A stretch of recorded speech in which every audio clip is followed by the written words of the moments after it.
all things T-bar row. Let me show you how to grow that back.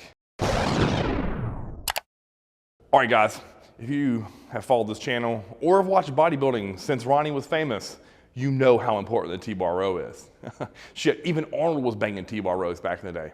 So, you know, if your goal is to have a bigger, wider, thicker back, a version of the T-bar has got to be in your program on a weekly basis, in my opinion. So let me talk you through all these variations today and show you which one I would choose and where I would place it. All right, so the most standard of all T-bar rows is gonna be the bar rammed in a corner with a close grip attachment, right? You've seen every person doing that. That's where Ronnie made 9 plates of those things famous, just slinging it. And you know, if you were like me as a young kid, he had the biggest and best back of all time and still does. And I thought, hey, I gotta do the exact same thing. Now, I couldn't use that amount of load, but my buddies and I would stack quarters to the end. So instead of 45s, we had quarters stacked to the end, and I felt really manly or badass, so to speak. So again, my form was garbage while my back sucked. But in the grand scheme of life, I thought that's what we had to do. So that is the most standard row, right? So if you look at my form there, I'm bent over a lot. I'm not standing up tall with that because I don't want to work my upper back. I want to get the meat of the middle in my lats, right? So again, I'm going to get erector stimulation with this because I'm not chest supported, right? So this is really a great all-around back thickener in my mind. So if you do not have a back injury, I love the corner T-bar row. That would be my #1 go-to of all of these I'm about to show you. So if you don't have back issues, this is a great piece. I would put this as a staple in my heavy back day every week if I could. But sadly, for me and having back injuries, I can't do that. So again, if your back is healthy and these feel great for your back and lats, do these.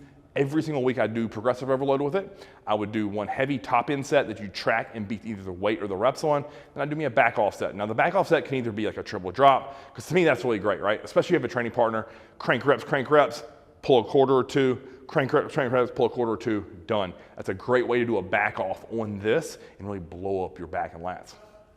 All right.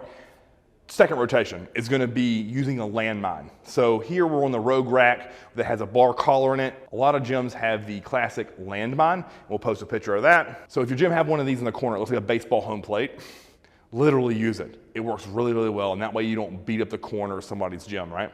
That's honestly why these things were invented, so they don't destroy the corner of a building, because the Golds I used to work at, there was a hole about that deep and about that big from where I contributed to it, rammed that fucking motherfucker in the corner where the cinder block is, and you know, hours and hours of use on it between myself and the 10,000 members that were there, put a hole in the wall. So again, that's why you have a landmine.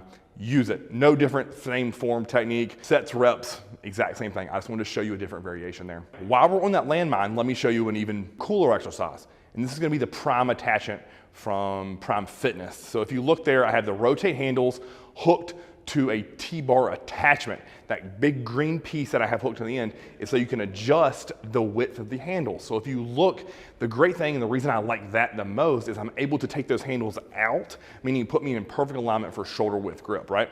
So that's why we use that Prime handle, is again, lines up my joints, so when I row, I'm pulling in the width of my shoulders, right? And just feels absolutely amazing. So that third rotation is just an attachment that you can get, and we'll link that in the description below. All right, so fourth here is gonna be the cable. So again, if your gym won't let you jam more in a corner, they don't have a landmine, you aren't gonna invest in one of those Prime rotate handles for the T-bar, then simply just take a roughly inside of shoulder width attachment, put on a low cable, and you're doing the same thing. It's really simulating the exact same exercise. I'm still bent over, so my erectors are getting work, and then I'm thinking about driving back towards my hips with those handles to contract my lats. So this cable variation is great, especially if you want to do a pump back day, or if you're at a gym, again, that doesn't allow you to jam the bar in a corner or something like that. So highly recommend this. Now, with this, I like to put this either at the end or the beginning. You put it at the end as a finisher, and you can run a rack on that, right? So 12, drop a couple holes, 12, drop a couple holes, and just keep going until your back is just absolutely finished. So absolutely love this as a finisher for a pump, or at the very end of a heavy day, as just a metabolic finisher before you get into your lower back exercises. And the final and fifth piece, the chest supported T-bar. This is for people like me that have an absolutely beat to shit lower back. So this way it takes all the stress off the low back and allows me to drill my upper back efficiently. Now, if you notice there, I'm taking the semi-pronated grip, and that's again to keep it a little bit more on my lats. If I took the fully pronated grip, that put a lot more on my upper back and even my rear delts and like mid to low trap as well. So again, think about the grip and the grip width as well as your hand placement, meaning pronated, semi-pronated, or we can even make this all the way neutral if I want to hook on some D handles to that to really row and get lower on the lat. But again, I like this T-bar. I would do it the exact same way that I recommended the first T-bar. So progressive overload, one top set, and then your back off. I love triple drop here again. So again, you've seen Branch Warren, Johnny Jackson wear this exercise out at Metroflex. Just strip in place. Now, I think they worked up to like 6 or 7 and then just would strip 2, 2, 2 until they were toast. So again, another great exercise, but this is gonna be for the people who have beat to shit lower backs and wanna protect it. And there you have it, 5 T-bar variations to really grow and thicken your back. Now, I'd like to see you comment in the comments below about which one of those 5 are your favorite. And if not, if you haven't done one of them, some of them, do them all next week and then let me know. So again, my favorite is probably the chest supported right now, where back a decade ago, I would say jam that bar in a corner and crank till you can't stand up.